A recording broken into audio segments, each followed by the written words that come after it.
종교개혁의 주역이었던 마틴 루터의 아버지는 아주 완고한 분이었습니다. 그는 아들 루터가 유명한 법률가가 되기를 원했습니다. 그래서 루터는 아버지의 뜻에 따라서 법학을 공부했습니다. 법학생으로 공부를 하고 있던 때 친구랑 함께 학교를 가는 중에 아주 큰 사고를 당합니다. 바로 벼락이 때리면서 루터와 함께 있던 친구가 그 벼락에 맞아서 죽었습니다. 루터는 엄청난 충격을 받았습니다. 내가 죽을 수 있었구나. 과연 내가 앞으로 어떤 삶을 살아야 되는가? 왜 이때 이 벼락이 여기 떨어져서 이 친구가 죽게 됐을까? 이런 여러 가지 생각을 하다가 결국 이것은 하나님의 메시지라고 생각하고 법학을 하던 그가 아버지의 완고한 반대에도 불구하고 성직자의 길로 돌아섭니다. 친구의 죽음을 보면서 자신도 한순간에 죽을 수 있는 그런 존재임을 깊이 통찰하면서 내가 어떻게 하면 이 생을 의미 있는 삶을 살 수 있을까? 그렇게 생각하고 결단한 결과가 그로 하여금 성직자가 되게 하였고, 훗날에는 종교개혁에 불을 붙이는 정말 이 기독교의 역사에 위대한 일을 했던 하나님의 도구로 쓰임 받게 되었습니다. 성경 전도서 7장 2절에 보면은 초상집에 가는 것이 잔치집에 가는 것보다 나으니 모든 사람의 끝이 이와 같이 됨이라. 산자는 이것을 그의 마음에 둘지니라. 그리고 그 아래 4절에 보면 지혜자의 마음은 초상집에 있을 때 우매자의 마음은 혼인집에 있다. 전에 이 성경에는 잔치집에 있다 그랬습니다. 자기를 진지하게 돌아보지 못하고 그저 웃고 즐기며 지내는 동안 어느새 나이가 들고 늙고 죽음의 때가 가까워 옵니다. 그래서 먼저 이 세상을 떠난 인생을 마치는 사람을 보면서 내가 살아온 과거를 돌아보고 내가 남은 여생을 어떻게 살 것인가를 다시 한번 깊이 생각해 볼 수 있는 기회가 바로 초상집입니다. 그래서 이렇게 다시 한번 자기 인생을 돌아보고 새롭게 시작할 수 있는 그 사람이 지혜로운 사람이라는 거죠. 오늘 본문에 등장하는 여호사밧 왕, 이 유다 왕인데요. 이 여호사밧도 두 사람의 죽음을 보면서 큰 영향을 받고 자신을 바로 세우는 그 일을 했습니다. 그 한 사람은 그 부친 아사 왕입니다. 여호사밧 왕의 아버지인 아사 왕은 처음에 하나님을 잘 섬겼습니다. 하나님 중심의 정책을 펼쳤습니다. 역대하 14장에 보면 그가 하나님 보시기에 선과 정의를 행했다, 이렇게 기록이 되어 있습니다. 우상들을 없애고 백성들이 하나님을 섬기도록 했습니다. 하나님의 말씀에 순종하며 살도록 백성들을 독려했습니다. 하나님께서 이런 아사 왕을 기뻐하시고 그 나라에 평안을 주셨습니다. 전쟁이 없고 나라는 평안했습니다. 그리고 견고한 성읍을 건축하는 일도 아주 순조롭게 평탄하게 다 형통케 했습니다. 그러나 아쉽게도 그는 점점 훗날 하나님을 멀리했습니다. 세상의 힘을 더 의지하고 세상의 방법에 매달렸습니다. 하나님보다 아람 왕을 더 의지했을 때 선견자가 그를 책망했습니다. 왕이 처음에 하나님을 잘 섬기더니 어찌하여 하나님 아닌 아람 왕을 의지하십니까? 이렇게 말하는 하나님의 선견자를 감옥에 가뒀습니다. 그리고 백성들을 탄압하기 시작했습니다. 그가 죽기 전에 발에 병이 났습니다. 그 병이 점점 심해졌습니다. 그럼에도 불구하고 그는 하나님께 기도하지 않았다라고 성경에 보면 그렇게 기록되어 있습니다. 하나님의 은혜의 궤도를 벗어난 아사 왕이 도무지 다시 그 하나님의 은혜의 궤도 안으로 들어오지를 못하고 하나님 멀리한 채 세상을 떠나고 말았습니다. 이런 아버지를 안타깝게 지켜보던 여호사밧이 아버지의 뒤를 이어 왕이 되면서 하나님으로부터 멀어진다는 것이 얼마나 무서운 것인가를 잘 깨닫고 전적으로 하나님 중심으로 모든 것을 해나갔습니다. 하나님은 여호사밧을 기쁘게 보셨습니다. 그를 축복해 주셨습니다. 나라는 점점 강성해져 갔습니다. 아버지를 보고 깨달은 교훈을 잘 실천한 결과였습니다. 그러나 이 여호사밧도 나약한 인간 존재의 범주를 벗어나지 못하고 흔들렸습니다. 우리는 하나님을 끊임없이 의탁하고 의지하면서 하나님을 붙잡고 나가지 않는 한 어느 때라도 흔들릴 수 있고 어느 때라도 넘어질 수 있는 연약한 존재들입니다. 여호사밧도 영적 위기가 왔습니다. 북이스라엘 왕인 아합과 그 가문과 서로 자녀들이 결혼을 합니다. 그렇게 혼인함으로 해서 정략 결혼을 통해서 나라를 좀 더 견고히 세워보려고 했습니다. 이런 인간적인 수단을 앞세우기 시작했습니다. 그러나 여러분, 아합 왕이 누굽니까? 그리고 그의 아내 이세벨은 누구입니까? 바알을 숭배하는 바알 숭배의 대표적인 사람들입니다. 이렇게 잘못된 관계로 엉키다 보니 이 관계를 뗄 수가 없습니다. 그래서 아합 왕과 여호사밧이 서로 연합을 해서 아람과의 전쟁을 하게 됩니다. 그때 이스라엘 아합 왕이 잔꾀를 부립니다. 여호사밧에게 당신은 왕복을 입고 전쟁에 나가십시오. 나는 평범한 군사로 변장을 해서 나가겠다, 그겁니다. 이 아합 왕은 이미 정보를 다 알고 있었습니다. 이번에 아람군이 전쟁을 할 때 그 타켓이 이스라엘 왕, 바로 자신이라는 것을 알고 있었습니다. 그래서 왕복을 입지 않았습니다. 사돈에게 왕복을 입으라고 했습니다. 비겁한 사람입니다. 그런데 순진한 여호사밧이 왕복을 다 차려입고 전쟁에 나갑니다. 그리고 아합은 변장을 하고 나갔습니다. 그러나 이 전쟁에서 죽은 것은 여호사밧이 아닌 아합이었습니다. 어떤 사람이 우연히 쏜 화살이 아합 왕이 입고 있던 갑옷 솔기에 맞고 그것이 큰 상처가 되면서 피를 종일 흘렸습니다. 그리고 해질녘에 아합은 죽고 말았습니다. 여호사밧은 함께 전쟁에 나갔던 이 아합 왕의 죽음을 보면서 무슨 생각을 했을까요? 자기는 살아보겠다고 변장까지 하고 나갔던 이 아합이 죽음을 피하지 못했습니다. 더 정확히 말한다면 하나님의 심판을 피하지 못한 것입니다. 그동안 온 백성들을 우상숭배에 빠뜨렸던 그 악함을 하나님이 심판하셨습니다.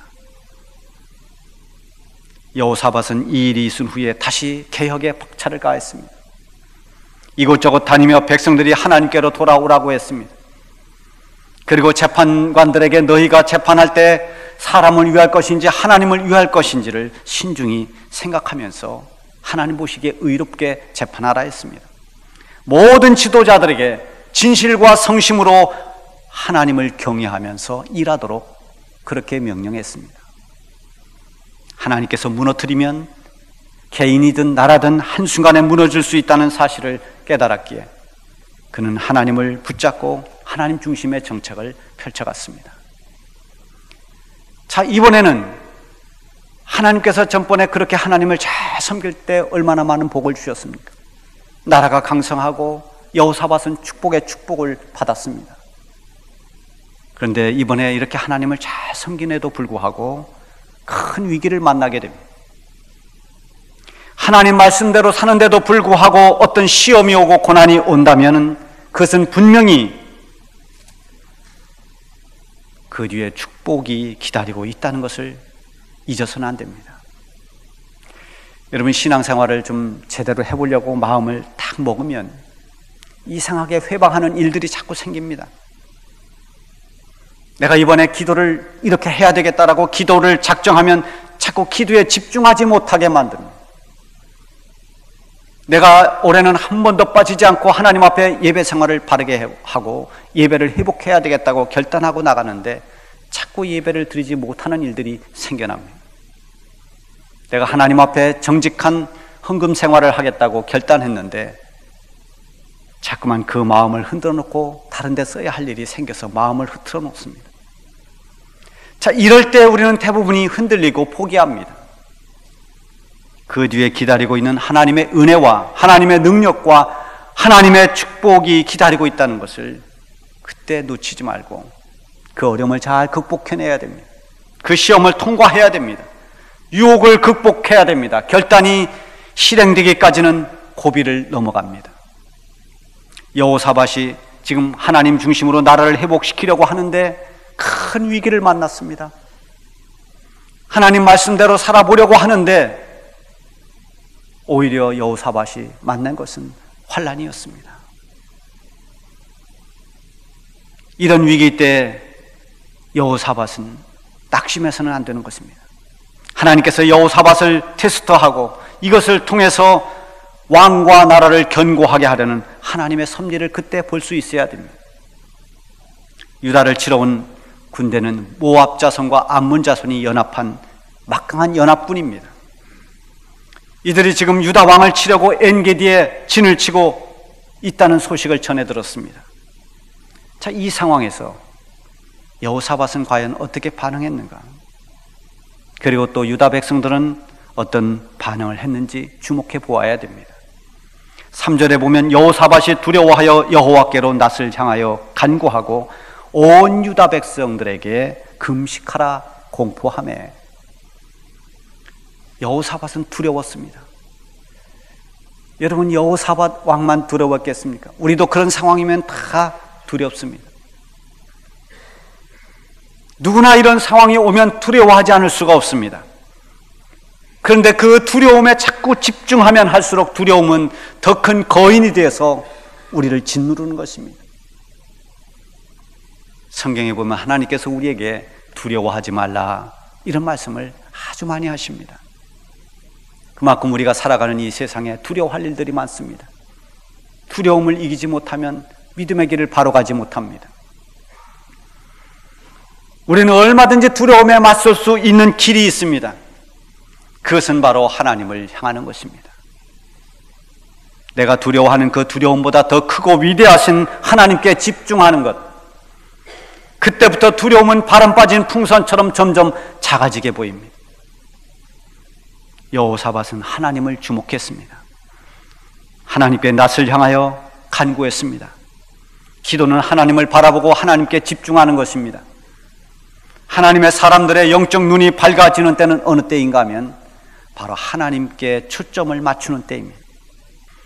판단이 흐려지게 되고 감정이 요동을 치고 있을 때, 그때 기도가 필요한 것은 이런 이유 때문입니다. 기도할 때, 하나님께 초점을 맞출 때 내 흐렸던 판단력, 내 요동치던 그런 감정들이 가라앉고 하나님의 뜻과 하나님의 섭리를 보게 되는 것입니다. 하나님 앞에 기도하는 것을 대충 형식적으로 몇 번 하다가 그만두는 기도는 하나님께 초점을 맞추지 못합니다. 진심으로 온 마음을 쏟는 기도는 하나님께 집중하고 하나님께 초점을 맞추는 것입니다. 하나님께 초점이 맞춰지면 그때부터 영의 눈이 밝아지기 시작합니다. 아, 하나님의 뜻이 이런 것이었구나. 내가 거품을 물며 불평하고 원망하던 그런 일들이 하나님의 뜻에 초점을 맞추면 하나님의 섭리를 보면서 그때부터는 문제를 보는 입장이 달라지고 상황을 해석하는 능력이 달라지게 되는 것입니다. 두려움밖에 보이지 않던 현실이 두려움이라고 하는 그런 짙은 안개가 점점 걷히면서 하나님을 의지하고 나가는 믿음의 용기로 바뀌어집니다. 두려움 대신 담대함이 생기고 불안함 대신 평안으로 그렇게 우리의 마음이 회복되는 것입니다. 여호사밧은 자신만이 아니라 온 유다 백성들에게 금식을 선포했습니다. 모두가 함께 하나님께 집중하며 기도하자는 것입니다. 4절에 보면 유다 사람이 여호와께 도우심을 구하려 하여 유다 성읍에서 모여와서 여호와께 간구하더라. 유다에 닥친 큰 위기 가운데 오히려 이 일로 인해서 왕과 백성이 하나 되었습니다. 모두가 하나님의 도움을 기다리면서 성읍에 모여서 함께 하나님 앞에 기도했습니다. 하나님만이 우리를 도우실 수 있으니 하나님의 그 거룩한 손, 전능하신 손으로 우리를 도와달라고 한 목소리로 하나님께 기도하며 하나님께 매달렸습니다.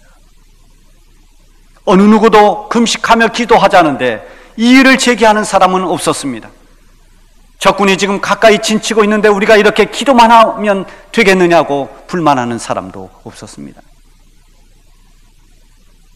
저 많은 군대와 맞설 수 있는 대안이 무엇이냐고, 우리가 이길 수 있는 그런 전략을 제시해달라고, 아니면 빨리 피난이라도 가자고 그렇게 불평하는 백성들이 없었습니다. 만약에 백성들이 다 그렇게 너도 나도 불평하고 있었더라면 아마 그 결과가 어떻게 되었을까요? 우리가 때로는 불평하고 나면 하나님의 뜻을 깨닫고 난 뒤에 후회합니다. 그것이 불평할 일이 아니었구나. 원망하고 늘 어떤 불만이었던 것들이 하나님의 뜻을 깨닫고 나면 그것이 그렇게 볼 것이 아니라는 것을 뒤늦게 깨달을 때가 많습니다. 하나님은 인간의 머리와 사람의 힘만 의지하려는 사람들을 통해서는 일하시지 않습니다. 하나님의 응답은 언제나 하나님의 도우심을 믿고 기도하고 순종하는 사람을 통해서 나타납니다.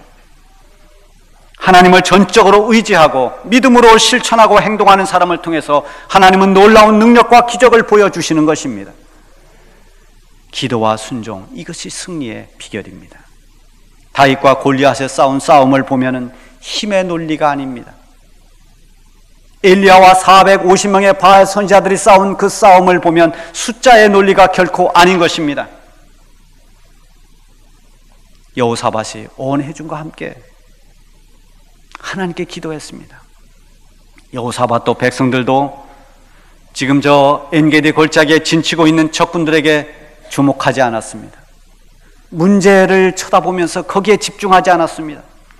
오직 지금은 모두가 하나님께 집중하고 하나님 앞에 섰습니다. 13절에 보면 유다 모든 사람들이 그들의 아내와 자녀와 어린이와 더불어 여호와 앞에 섰더라. 이런 자세가 바로 승리의 자세입니다. 여호사밧이 기도했던 그 기도가 6절부터 12절에 나오고 있습니다. 이 기도를 보면 여호사밧이 어떤 믿음을 가지고 하나님 앞에 섰는지를 알 수가 있습니다. 먼저는 하나님의 하나님 되심을 신뢰하는 믿음을 가지고 섰습니다. 6절 하반절에 보면 주의 손에 권세와 능력이 있사오니 능히 주와 맞설 사람이 없나이다. 모든 권세와 능력이 주님의 손에 있습니다. 저는 그것을 믿습니다. 지금 모압과 암몬 자손들이 마온 사람들과 연합해서 큰 군대를 이루고 우리를 공격하려고 하지만 하나님과 맞설 수 있는 사람은 없습니다. 그들도 사람이기에 하나님을 이길 수가 없습니다. 이 세상에 능히 하나님과 맞설 사람이 없다고 그렇게 고백하면서 하나님의 위대하심을, 하나님의 전능하심을 신뢰하고 있는 것입니다. 하나님과 싸워서 이길 수 있는 사람이 어디에 있습니까? 창조주와 맞서서 이길 수 있는 피조물이 어디에 있습니까? 하나님의 하나님 되심을 믿는 것은 하나님의 절대적인 권능을 믿고 의지하는 것입니다. 이론으로만 하나님을 알고 있는 것이 아니라 이 현실에 개입하시는 하나님의 그 전능하심을 믿고 행동하는 것입니다. 여러분, 우리 주중교회 성도 여러분들은 지식으로만 하나님을 알지 않기를 바랍니다. 살아 역사하시는 전능하신 하나님은 지금도 우리의 삶에 개입하시고 하나님의 하나님 되심을 믿고 의지하는 모든 사람들을 도우시는 살아계신 하나님이십니다. 그리고 이어서 하나님의 말씀, 하나님의 약속을 신뢰하는 믿음으로 하나님 앞에 섰습니다. 역대하 7장에 보면은 성전 건축을 마친 솔로몬에게 하나님이 밤중에 나타나셨습니다. 그리고 솔로몬에게 말씀하십니다. 네가 환난을 당할 때, 또 질병이나 우환이 왔을 때, 어려움이 있을 때 여기서 기도하면 내가 내 기도를 들어줄 것이다. 역대하 7장 14절에서 16절에 보면 내 이름으로 일컫는 내 백성이 그들의 악한 길에서 떠나 스스로 낮추고 기도하여 내 얼굴을 찾으면 내가 하늘에서 듣고 그들의 죄를 사하고 그들의 땅을 고칠지라. 이제 이곳에서 하는 기도에 내가 눈을 들고 귀를 기울이리니 이는 내가 이미 이 성전을 택하고 거룩하게 하여 내 이름을 여기에 영원히 있게 하였습니다. 내 눈과 내 마음이 항상 여기에 있으리라. 하나님이 성전에서 기도하는 하나님의 백성들의 기도를 들어주신다고 약속했습니다. 이곳에서 하는 기도에 내가 눈을 들고 귀를 기울일 것이라고 말씀하신 그 하나님의 말씀, 하나님의 약속을 의지하면서 우리가 지금 환난을 당해서 여기 하나님 성전 앞에 모여 기도하니 하나님 우리 기도에 응답해 달라고 그렇게 기도하는 것입니다. 하나님께서 약속하신 대로 이루어 주실 것을 믿고 하나님의 약속을 붙잡고 기도했습니다. 그리고 하나님의 도우심을 신뢰하는 믿음으로 섰습니다. 12절에 보면 우리 하나님이여 그들을 징벌하지 아니하시나이까. 우리를 치러오는 이 큰 무리를 우리가 대적할 능력이 없고 어떻게 할 줄도 알지 못하옵고 오직 주만 바라보나이다. 우리를 치러오는 이 큰 무리를 우리가 대적할 능력이 없다고 했습니다. 우리 힘으로는 감당할 수 없습니다. 하나님의 능력이 개입될 때는 언제입니까? 우리가 감당할 능력이 없다고 하나님 앞에 겸손히 두 손을 들 때 그때 하나님은 우리에게 개입하십니다. 어떻게 할 줄도 알지 못한다고 했습니다. 지금 여호사밧은 이 엄청난 적들을 대적할 수 있는 능력도 없고 그들과 싸워 이길 수 있는 어떤 방법도 알지 못한다고 그렇게 고백합니다. 이 말은 무엇입니까? 내 힘으로 내 능력으로 이 적들을 맞아 싸울 수 없으니 전능하신 하나님의 능력으로 우리를 도와달라고 기도하는 것입니다. 우리를 도와주실 분이 하나님밖에 없다는 것입니다. 오직 주만 바라보나이다. 이것은 하나님께서만이 우리를 도와주실 수 있다는 믿음이고 또 하나님이 우리를 도와주실 줄로 믿는다는 믿음의 표현입니다. 앞서 6절에서 뭐라고 했습니까? 주의 손에 권세와 능력이 있사오니 능히 주와 맞설 사람이 없나이다. 하나님이 도와주시면 아무리 많은 적이라 할지라도 우리는 승리할 수 있습니다. 이 확신을 하고 있는 것입니다. 하나님의 하나님 되심을, 즉 하나님의 그 전능하시고 위대하심을 신뢰하고 약속하신 말씀을 이루시는 하나님의 약속의 말씀을 신뢰하고 우리를 도우실 수 있는 도우시는 하나님을 신뢰하면서 오직 주만 바라보며 기도하는 여호사밧의 기도는 하나님 앞에 연락되었습니다. 여호사밧이 연합군과 맞서 싸우러 나갈 때 백성들에게 외친 말이 있습니다. 돌격 앞으로가 아닙니다. 너희는 너희 하나님 여호와를 신뢰하라. 이 말이었습니다. 너희는 너희 하나님 여호와를 신뢰하라. 하나님의 선지자들을 신뢰하라. 이것뿐이었습니다. 하나님을 신뢰하고 이제는 믿고 믿음으로 우리가 나아가자는 것입니다. 그리고 그들이 전쟁에 나가는 모습은 전쟁하는 사람들의 모습이 아니었습니다. 하나님을 찬양하는 찬양들을 거룩한 예복을 입히고 그들이 앞서 찬양하도록 했습니다. 하나님을 찬송하면서 온 백성들이 행진합니다. 그때 적들은 자기들끼리 서로 치다가 다 참멸했습니다. 하나님이 주신 승리였습니다. 오직 하나님만 바라보며 기도했던 그 기도의 응답이었습니다. 여러분, 하나님을 신뢰하십시오. 하나님은 전능하신 분입니다. 하나님은 약속하신 하나님의 말씀을 반드시 이루시는 분입니다. 하나님만이 우리를 진정으로 도우실 수 있는 도움의 하나님이십니다. 오직 주 하나님만 바라보면서 우리가 믿고 기도하며 행하면 하나님께서 놀라운 능력과 하나님의 기적으로 여러분의 삶에 응답해 주실 것입니다.